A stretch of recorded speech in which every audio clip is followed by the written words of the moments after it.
Anubhavayet, meditate upon. Pada adi, legs, etc. Yavat, until. Hasitam, smiling. Gadabritaha, the personality of Godhead. Jitam, gradually controlling the mind. Stanam, place. Apohya, leaving. Dharayet, meditate upon. Param, higher and higher. Shodhyanti, purified. Tihi, intelligence. Yata, as much as. Translation and purport by His Divine Grace A.C. Bhaktivedanta Swami Prabhupada. The process of meditation should begin from the lotus feet of the Lord and progress to His smiling face. The meditation should be concentrated upon the lotus feet, then the calves, then the thighs, and in this way higher and higher. The more the mind becomes fixed upon the different parts of the limbs, one after another, the more the intelligence becomes purified. Purport: the process of meditation recommended in the Srimad Bhagavatam is not to fix one's attention on something impersonal or void. The meditation should concentrate on the person of the Supreme Godhead, either in His Virat Roop, the gigantic universal form, or in His Satchit Ananda Vigraha, as described in the scriptures. There are authorized descriptions of Vishnu forms, and there are authorized representations of deities in the temples.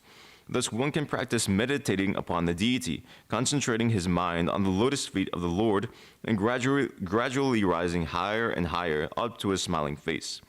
According to the Bhagavad school, the Lord's rasa dancing is the smiling face of the Lord. Since it is recommended in this verse that one should gradually progress from the lotus feet up to the smiling face, we shall not jump at once to understanding the Lord's pastimes in the rasa dance. It is better to practice concentrating our attention by offering flowers and tulasi leaves to the lotus feet of the Lord. In this way, we gradually become purified by the archana process. We dress the Lord, bathe Him, etc., and all these transcendental activities help us purify our existence. When we reach the higher standard of purification, if we see the smiling face of the Lord or hear the rasa dance pastimes of the Lord, then we can relish His activities. In the Srimad Bhagavatam, therefore, the rasa dance pastimes are delineated in the 10th canto, chapters 29 through 33. The more one concentrates on the transcendental form of the Lord, either on the lotus feet, the calves, the thighs, or the chest, the more the intelligence becomes purified. The more one becomes purified. In this verse, it is clearly stated, the more the intelligence becomes purified, which means the more one becomes detached from sense gratification. Our intelligence in the present conditioned state of life is impure due to being engaged in sense gratification. The result of meditation on the transcendental form of the Lord will be manifest by one's detachment from sense gratification. Therefore, the ultimate purpose of meditation is purification of one's intelligence. Those who are too engrossed in sense gratification cannot be allowed to participate in the archana or to touch the transcendental form of the Radha, Krishna, or Vishnu deities.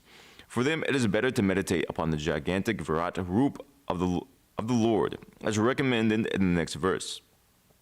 The impersonalists and the voidists are therefore recommended to meditate upon their universal form of the Lord, whereas the devotees are recommended to meditate on the deity worship in the temple.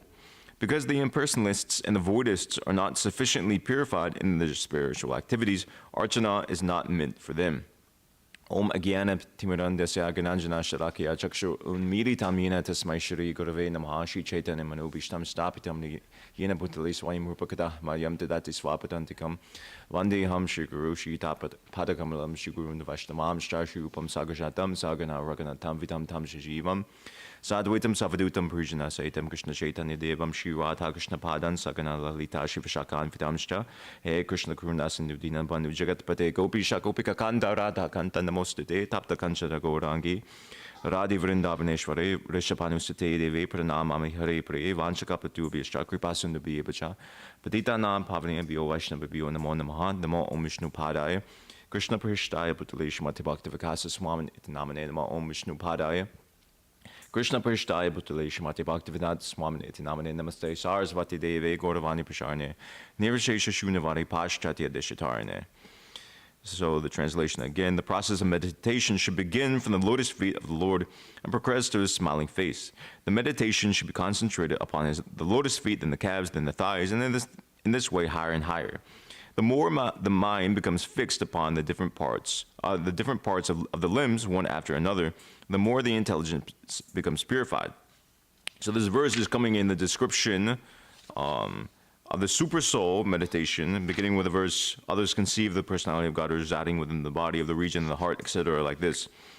And Shukadeva Goswami is describing to Maharaj Parikshit how one should gradually meditate upon the form of the super soul within the heart, the Lord within the heart, limb by limb, beginning from the lotus feet. So, Srila Prabhupada makes quite a few points in this purport. I'll try and touch on them all. So, the process of meditation in the Bhagavatam is not to fix one's intention on something impersonal or void, so this point has been made. One should concentrate his mind on the form of the Supreme Personality of God, either in the Virat Roop for the impersonalists or for the personalists or the devotees in the form of the Super Soul, or specifically for the devotees, Srila Prabhupada, he concludes the deity in the temple.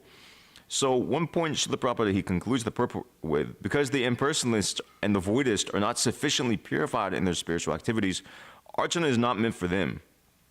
So he says it's better for the impersonalists to meditate upon the gigantic Virat Roop of the Lord, as recommended in the next verse. And so, I mean, that will be kind of described later as well, but the point is that the impersonalists and voidists, by nature, well, they're impersonalists and voidists.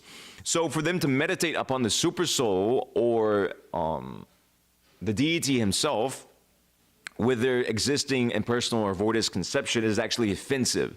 And it doesn't, because they're thinking this is just a representation of Brahman, this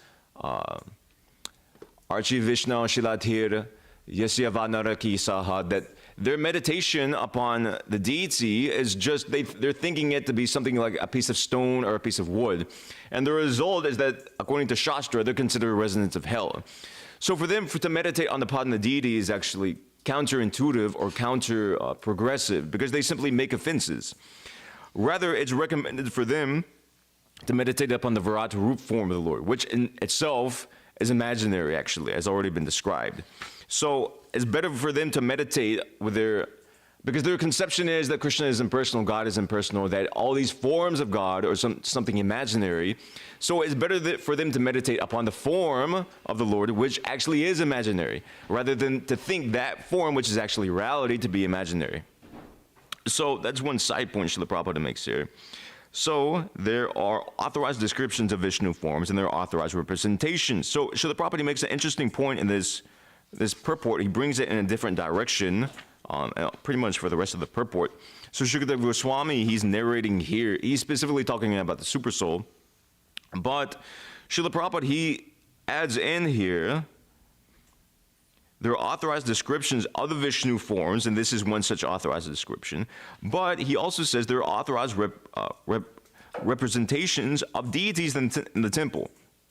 So Srila Prabhupada is drawing out this point here that not only can the yogi, not only can the devotee meditate upon the super soul within his heart, he can also equally as well meditate upon the deity in the temple. Memorizing the form of the deity, how the deity looks.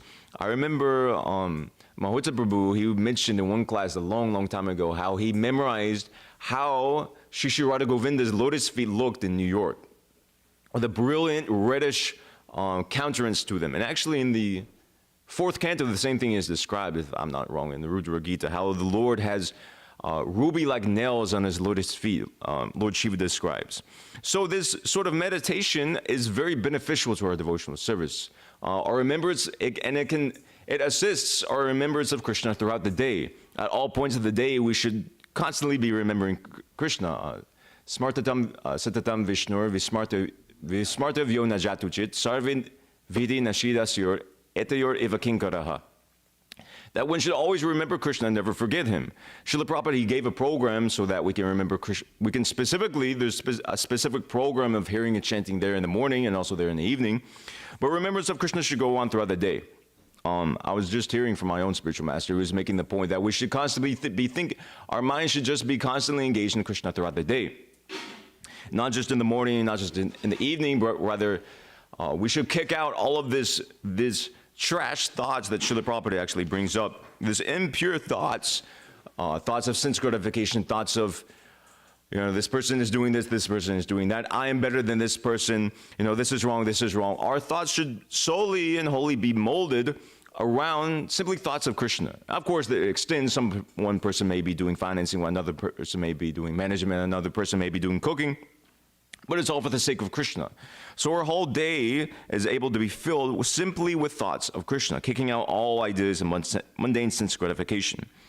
So Srila Prabhupada continuing here, he says, so this process of meditation, this has sort of been covered in previous classes, but it's worth going over again. Thus one can practice meditating upon the deity, concentrating his mind on the lotus feet of the Lord and gradually rising higher and higher up to his smiling face.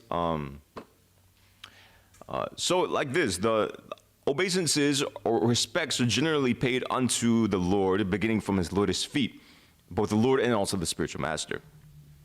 That approaching the transcendental process, approaching the Lord, is done from the lotus feet onwards. And so the same process of meditation, it begins like this, that should be concentrated upon the lotus feet, then the calves and the thighs, in this way gradually rising higher and higher. And there's a description, well, actually before I get to that, so this is the process of hearing the Srimad Bhagavatam actually. And Srila Prabhupada, he gets to this later in the purport, that the Bhagavatam itself, the first canto of the Bhagavatam, the first and second canto constitute the lotus feet of the Lord. So our study of the Bhagavatam, it should begin from the first and second canto. Specifically, Srila Prabhupada makes the point here. And throughout the first canto, Srila Prabhupada will make the point. Because especially, I'm sure it's still prominent now. It is still prominent now, actually. It's prominent now in a different form. Previously in India, when Srila Prabhupada was writing his first canto, it seemed to be very prominent that there would be many Bhagavat Saptas. It's still going on. So where people just speak pastimes for the 10th canto of the Srimad Bhagavatam, or people would read. In fact, Tejas Prabhu, he was telling me, he was telling me one incident of, I forget, it was some Mr. Agarwal or something, some wealthy Gujarati, pious Hindu, pious devotee, I don't know his leanings, but Tejas Prabhu is recounting that he was with this Indian businessman, Srila Prabhupada, in the businessman's house, and this Indian gentleman was requesting Srila Prabhupada to recite to him pastimes from the Rasa Leela chapter in the 10th canto. Swamiji, can you please tell me something about Rasa Leela? Srila Prabhupada mentions in this purport. And I don't specifically remember his response, but Srila Prabhupada's reply, it was, maybe you remember better. He said that maybe you're qualified. Yeah, maybe you're more qualified to speak. I'm not so qualified. And actually, if my memory serves me right, Srila Bhaktisiddhanta Saraswati Thakur, when he was asked a similar question, he replied the same thing, that these chapters aren't meant for me. I don't have the adhikar or qualification to approach these chapters. So there's not that we don't ever read the chapters, but there's a process to approach those chapters and approach the process of the Bhagavatam. The Bhagavatam begins from the first canto, and in the first canto we find so many instructions that, or the purpose is that the reason why we hear like this is that there must be purification, as Srila Prabhupada is mentioning here. When there's purification, then we can approach higher pastimes. Otherwise, the tendency of the conditioned soul is to take it very cheap, as we've seen historically, as we even see today. Jumping to higher topics prematurely. The Bhagavatam begins from the point of Bhidyanti hridaya granti chidyanti sarva samshaya. Cutting to pieces all material desires within the heart, that Srimvatam Svakta Krishna Punya Shravana Kirtana Hridi Antista Bhadrani Vidinoti Saritsatam. By hearing the Bhagavatam, all of our desires within the heart are cut to pieces, and Krishna personally sits within our heart and cleanses it from all the dirt that's residing within it. So this is the process. Krishna, this message of the Bhagavad, it gradually cleanses the heart, and as our heart, our consciousness also becomes purified, we can understand these higher topics in its proper light. Otherwise, we just take it as something cheap, just as the Mayavadis or impersonalist and voidist, the Srila Prabhupada is saying here, they take the deity in the temple to be a form of stone or wood or something imaginary like that. Similarly, because they don't have the proper adhikar, they don't have the proper purification to understand what is the deity, who is Krishna, how there's a personal form of God. So similarly, there's a certain adhikar or qualification to enter into higher topics. There's some other points I want to make with that. I guess I'll make them now. So Srila Prabhupada, it's not that we shouldn't ever approach those topics, because there are three processes that are given in the Srimad Bhagavatam. There's a lot, but generally speaking, there's abhidheya, sambandha, abhidheya, and prayojana. And mainly for the neophytes, we're concerned with abhidheya is there, understanding our relationship with Krishna. And once we understand our relationship with Krishna, our understanding of the relationship is the basis of, Sambandha, understanding of Sambandha is the basis of abhidheya, the process, the execution of devotional service. So by understanding first exactly who our constitutional position, how we're part and parcel of Krishna, and what way we are related to Krishna, and then progressing forward to the practical execution of devotional service and becoming purified by that process, then we can understand by becoming elevated in that way, then we can enter into the higher topics of prayojana. Initially, some prayojana is there, because otherwise, without some understanding may be there, because without any sort of idea where you're going, just like the materialists, they don't know where they're going, what they're doing. So similarly, a devotee should be informed generally of what the ultimate goal is, and that's given there in the Bhagavad Gita, that's given there in the Bhagavatam, that's given there in the Chaitanya Charitamrita specifically.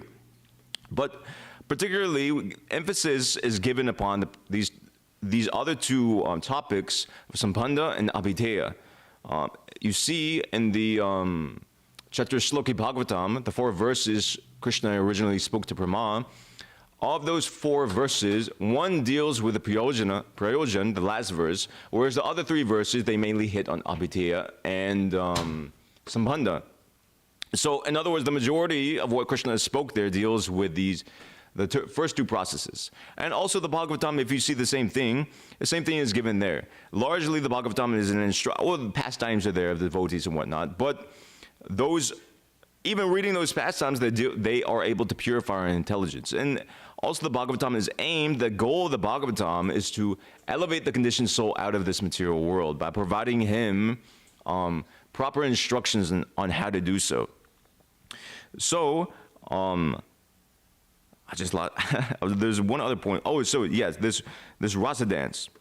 So Srila Prabhupada, he writes in the Chaitanya Charitamrita that, and actually, this was one question. A lot of people have this question, actually. If you're supposed to approach the 10th canto after going through all the 9 cantos, what is the status of, why does Srila Prabhupada write the Krishna book?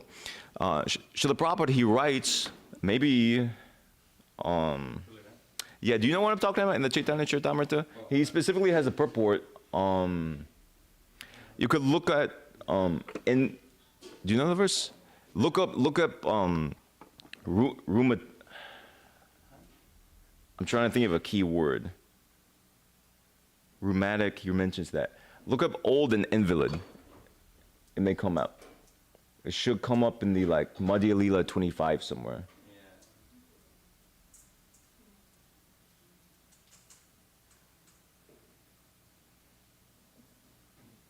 I was thinking even in the Bhagavatam?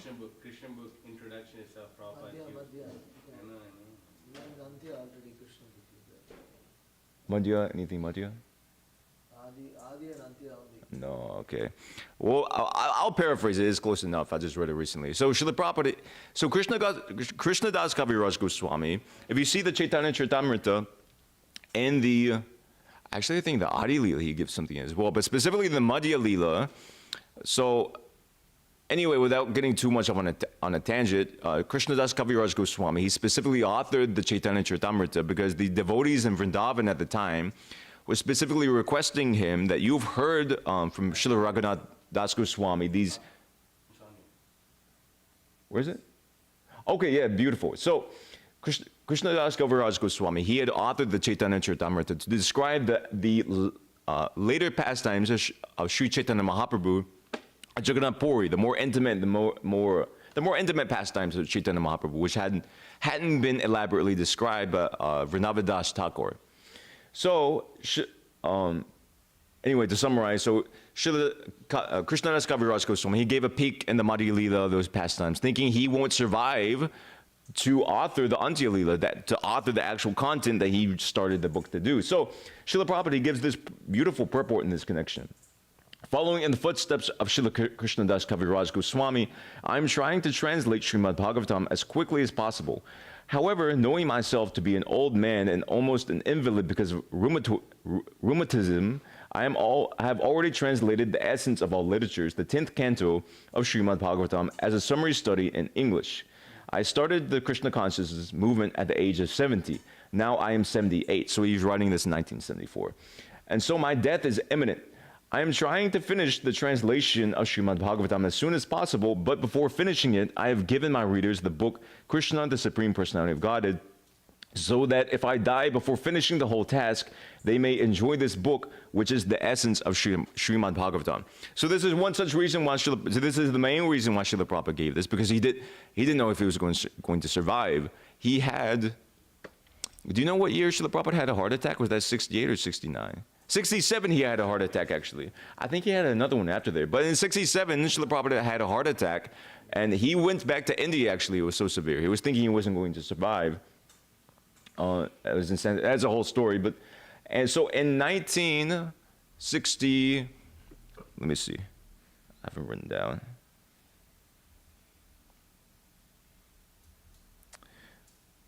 Okay, so December 1968.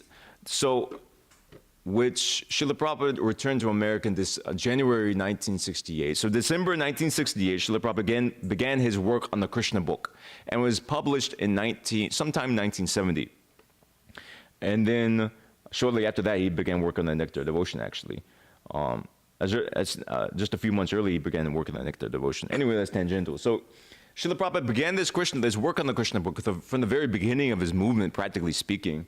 Srila Prabhupada considers his move. He said, practically, I started my movement in 1968 when he returned to America. So, Srila Prabhupada, very early on, he published this Krishna book with the idea of giving people in the Western world, or that he may not survive, to describe the 10th canto, that there should be an authorized description of Krishna's pastimes in the 10th canto, coming a bona fide description coming in disciplic succession. Because mainly you see, I mean, I don't think there was no English translation of the Bhagavatam at the time.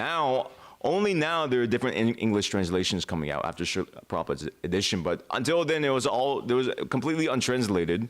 So to present the 10th canto in a shastric form with complete Siddhanta conclusions of Vaishnava Parampara, it was an incredibly important mission of Srila Prabhupada. And also just giving people in the Western world knowledge of Krishna. Because if you see the works Srila Prabhupada authored up to then, Bhagavad Gita is there, and amazingly, he wrote teachings of Lord Chaitanya even before that. That's amazing. And Easy Journey was also there, but there is no real, I mean, the Bhagavatam was also there, don't get me wrong, but there is no real idea of, the devotees at the time didn't really know who Krishna was so much. There were descriptions here and there, and they would hear from different sources because devotees would consult different books, and this not only Prabhupada's books at the time, they would be looking at other books like that, but they didn't really have an understanding of who Krishna was, what his pastimes were. So the purpose of this Krishna book is so essential because it gives us the understanding of who Krishna is, what his pastimes are, and also specifically in this connection that Srila Prabhupada authored Krishna book in such a way, I mean, if you read it, you can understand, that he interwove the philosophy. Philosophy is already there interwoven in the 10th canto, but the nature of Srila Prabhupada's commentary, you could say, on the Krishna book is such that it's undoubtedly it cannot be misunderstood. It's as clear as clear as the sun. And like that, the Krishna book is one of the most important books, and it's advised that all devotees read it. It's one of Srila Prabhupada's. Srila Prabhupada, he stated himself, to repeat something that Tejas Prabhu said to me, his purports are his devotional ecstasies. So we can understand that this Krishna book is the expression of Srila Prabhupada's ecstatic love for Krishna. Every purport, every word in this book, and as well as the Bhagavatam, every other book, but especially Krishna, emanates Srila Prabhupada's love for Krishna. And it's a completely pure kirtan of the pure devotee. So I don't want to get so much tangential on that, but I just wanted to bring that up. This question of why, if the 10th canto is so elevated, why Krishna book is there. So there's some other points I want to make, but I'm kind of running short on time. So the Bhagavatam is to be approached by a process, and let me see. So the first and second canto of the Bhagavatam are Sri Krishna's lotus feet. The third and fourth cantos are his thighs. The fifth canto is his navel. The sixth canto is his chest. The seventh and eighth canto are his arms. The ninth canto is his throat. The 10th canto is his beautiful lotus face. The 11th canto is his forehead. The 12th canto is his head. And like that, there's a prayer. This comes from in the Padma Purana. So the 10th canto is described as the beautiful face of Lord Krishna. And there is another description in the third canto. Let me just pull that up real quick. There's a similar description in the third canto by Lord Kapila Dev describing the gradual process of meditation upon the supersoul. Again, describing the supersoul, how one should begin from the feet. And there's one verse. I'm running short on time, so I'll just. And fixing his mind on the eternal form of the Lord, the yogi should not take a collective view of all his limbs, but should fix the mind on each individual limb. So too, the same point is being made here in the purport, and so same is our meditation upon the Bhagavatam. And there comes a very beautiful verse. Are you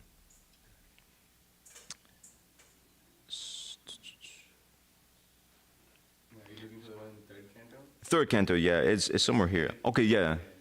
So the 10th canto is the beautiful, Srila Prabhupada says the smiling face of the Lord. And the Rasa Leela chapters, these 5 chapters that are mentioned here are likened to the smiling face of the Lord. So there's a beautiful description in the third canto of the Lord's smiling face.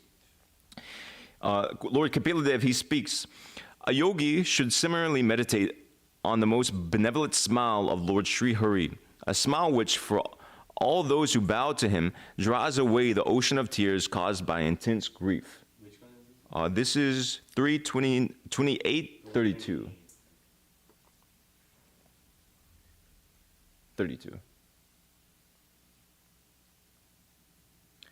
A smile which, for all those who bow to him, draws away the ocean of tears caused by intense grief. The yogi should also meditate on the Lord's arched eyebrows, which are manifested by his internal potency in order to charm the sex god for the good of the sages. So there's a nice purport here, but just to summarize, Srila Prabhupada, he mentions in this purport, but meditating upon Lord Krishna's lotus face like this, and specifically his eyebrows, it can slackens the knot of sex desire within the heart. It can defeat the attraction of Cupid in the conditioned soul. So too, same by reading the Rasa Leela chapters that's given in there in the 10th canto, it diminishes our attraction for mundane sex desire when done in a proper form. So I want to make some more points regarding that, but I'm running short. So I want to hit this other point that Srila Prabhupada makes about the archana process. So Srila Prabhupada, he brings out. So he says it's best not to jump at once to the understanding of the Lord's pastimes in the rasa dance. It is better to practice concentrating our attention by offering flowers and tulasi leaves to the lotus feet of the Lord. In this way, we gradually become purified by the archana process. We dress the Lord, bathe him, etc., and all these transcendental activities help us purify our existence. When we reach the higher standard, then we can hear these higher topics, basically, to summarize. So this archana process is very essential, especially for this age of Kali. Generally speaking, our acharyas explain Jiva Goswami specifically explains that, and the process of archana is not necessary for this age of Kali. Generally, the process is kirtanam.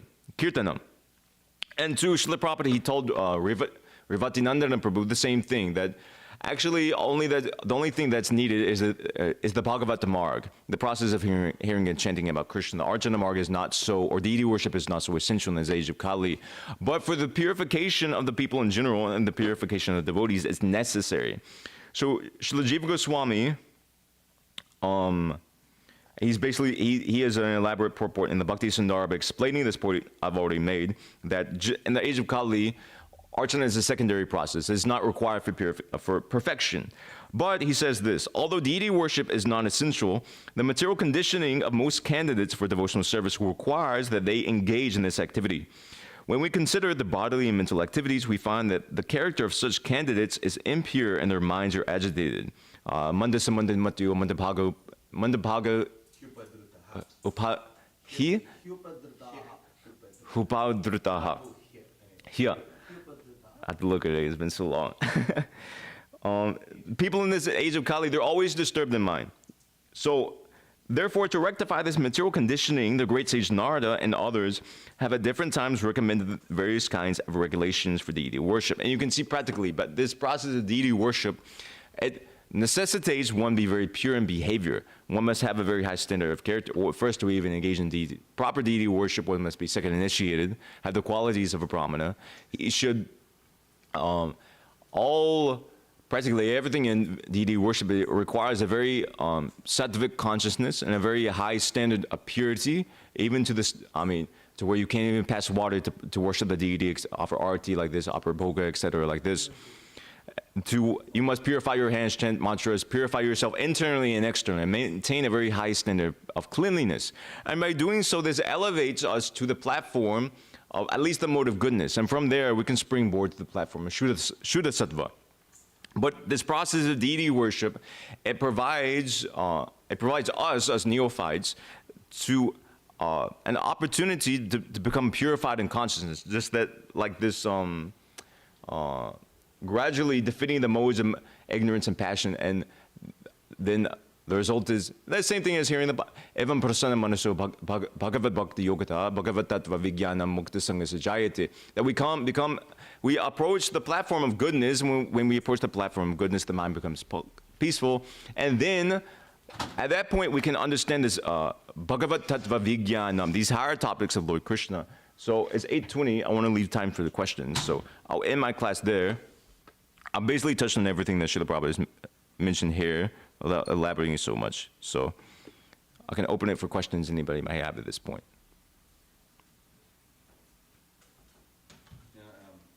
Thinking in this regard, you were speaking about how it's not like we are never supposed to read these chapters or anything like Yeah. that. In this regard, Bhakti Vikas Maharaj gave a lecture called No Gopis in ISKCON. Mm-hmm. For those devotees who maybe want to know more about that, they can hear that lecture. No Gopis in ISKCON. And, Prabhupada, Turn the speaker on, give the mic is there. the mic that's a speaker, turn it on.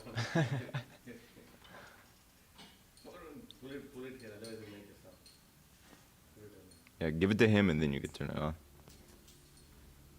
Oh, you have to. Oh, God.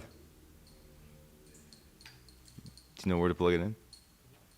No, there it says input. Forget it. What's it? It's okay, forget it. Go ahead. Yeah. So, Prabhupada, Rameshwar Prabhu, Give it Mhm. to you. the Rameshwar Prabhu, the Yeah. Chaitanya Rameshwar Prabhu. He was telling me, and I think there's one or two other brahmacharis in the room, that his realization about Prabhupada writing the Krishna book was that Prabhupada could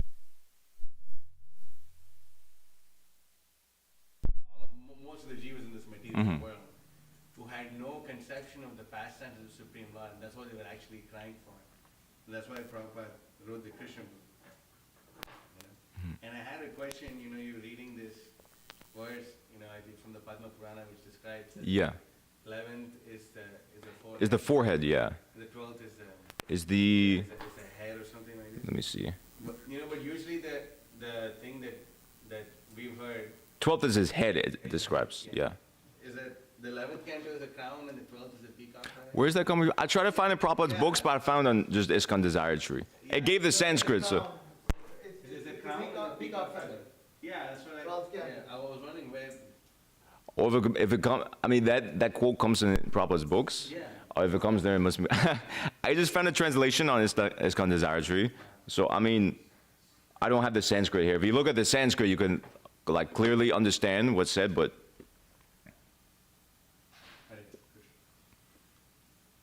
Yeah. I don't know. I would take that as more authoritative, just Yeah, the fact that. Probably quote the quote. When, also like this verse that you're reading, Mhm.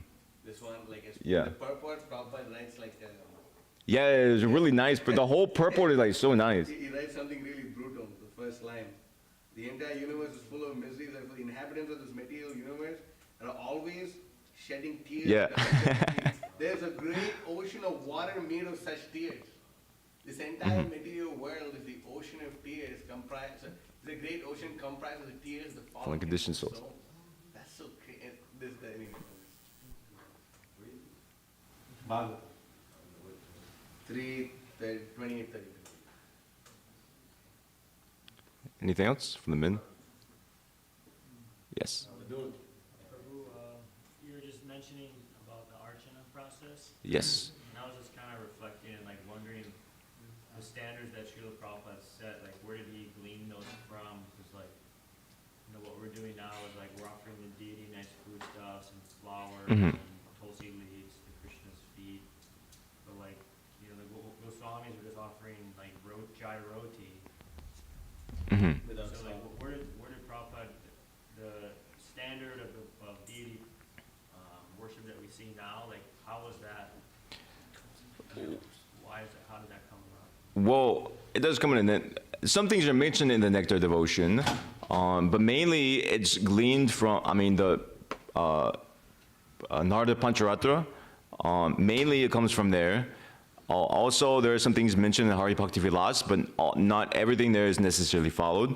Mainly from the Pancharatras is mentioned. I haven't read them myself, but I've seen like excerpts of verses from there, and it gets like incredibly detailed describing this, as well as Hari Bhakti Vilas. You'll see when you see descriptions, everything like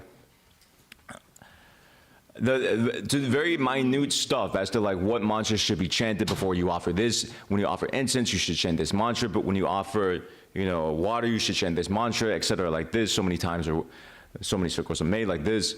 So, to my knowledge, it's found in the Shastras. Now, as to why the Goswamis were following a simple process, well, the Pancharatra process is generally for the elevation of conditioned souls. The pure devotees also engage in deity worship, and they follow the Srila Bhakti Siddhanta Saraswati Thakur, he followed that, our own Srila Prabhupada. But the way I would understand that is that they're perfect devotees, so the worship of the deity doesn't necessarily adhere to rules and regulations. Just like you see this, what is it, Vamshidas Babaji? Yeah. That he also had a deity. He had a Gopal deity, and he was some days he wouldn't feed his deity at all because he would feel that his Gopal is misbehaving, so he wouldn't feed him any food, or he would do all kinds of stuff. But the thing is, he's on the spontaneous platform of worship, so he doesn't require to worship according to Vidhi Marg, according to the rules and regulations that are given there in deity worship. He's seeing the deity as Krishna himself. So I guess generally as well, we should worship the deity as opulent to our capacity like that. But that's what, in a simple way, that's where I understand that it comes from. Maybe others could add more. Those two books, Hari Bhakti Vilas and Narada Pancharatra. It's a nectar of devotion. Nectar devotion in regards to like where? If he has sufficient means, he should offer nice decorations, nice flowers, nice foodstuffs, Yeah, observe all the yeah. ceremonies. One should not fail to offer fresh fruit and grains to Krishna according to the season. Mm-hmm. So, that's in very summary, but it's there. So the fact that it's there in Nectar of Devotion Mm-hmm. means that we do it. Yeah, that's true. That's a good point. Yeah. Okay. Anything for the Matajis? Yes, Bhagavati Mataji. My understanding is that there's two sorts of days of worship. There's a day of worship that we do is the aura of reverence. Yeah, Worship Lakshmi yeah, that's a good point, yeah. That's it. Even though we have Radha Krishna, we worship with Lakshmi Narayan with all regulation and rules. But then on the spontaneous platform that you were talking about, somebody, the six Goswamis, they were on the spontaneous platform, interacting directly with Krishna. They weren't Y- Yeah, that's a very good point. I was going to mention that point during the Srila Prabhupada writes in the fourth canto that we worship Radha Krishna. Radha and Krishna may be on the altar, but we don't worship them in that mood. We worship them as if in the mood of Lakshmi Narayan. So exactly, yeah, that's a very good point. Yes, thank you for that.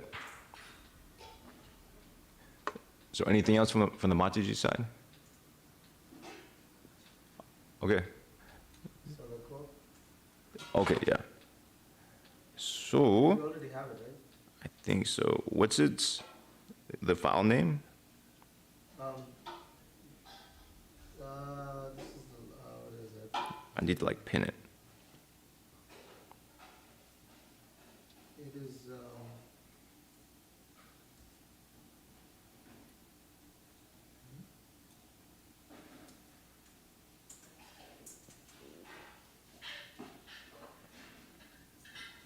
Sankirtan is our life and soul. Did you find it? I can send it again if you want. Yeah, you can forward it to me. I can't find it. Find a copy of it. Oh, okay, I just found it. Okay, where are we? What? So you first you read the title and the first paragraph, and then we are, even if the brahmachari was not a very important member. Okay. I just read this the other day. It is this Sankirtan movement which is the life and soul of our movement. The quotes from Srila Prabhupada presented here are in chronological order to give a little feel for the evolution of Sankirtan and preaching in our Krishna consciousness movement. We can see how wonderfully Srila Prabhupada encouraged his devotees in their preaching efforts, going from street chanting and free pamphlet distribution to book printing and distribution as our most important activity. Hare Krishna. So, even if the brahmachari, entitled, even if the brahmachari was not a very important member, I am in due receipt of your Sankirtan newsletters number 23 and 24. These statistics are very nice. I like very much to receive the report of my book sales. I think it also gives encouragement to the devotees who distribute the books. Here at Mayapur, my Guru Maharaj was printing one paper. It was selling for only a few paise. Sometimes, whenever one brahmachari would go to Navadvip and sell even a few copies, I would see my Guru Maharaj become very much pleased. Even if the brahmachari was not a very important member, my Guru Maharaj would become very, very pleased with him. He personally instructed me that books are more important than big temples. At Radhakund, he told me that since constructing the big marble temple at Bhag Bazaar, there have been so many difficulties. Our men are envious over who will live in which room. I think it would be better to take off all the marbles and sell them and print books. He told me this personally. So I am always emphasizing book distribution. It is better kirtan. It is better than chanting. Of course, chanting should not stop, but book distribution is the best kirtan. A letter to Shrutadev, October 24th, 1974. Srila Prabhupada ki jai. Srimad Bhagavatam ki jai. Vancha kapatubhyascha kripa sindhubhya vachapatitanam bhavnebhyo vaishnavibhyo.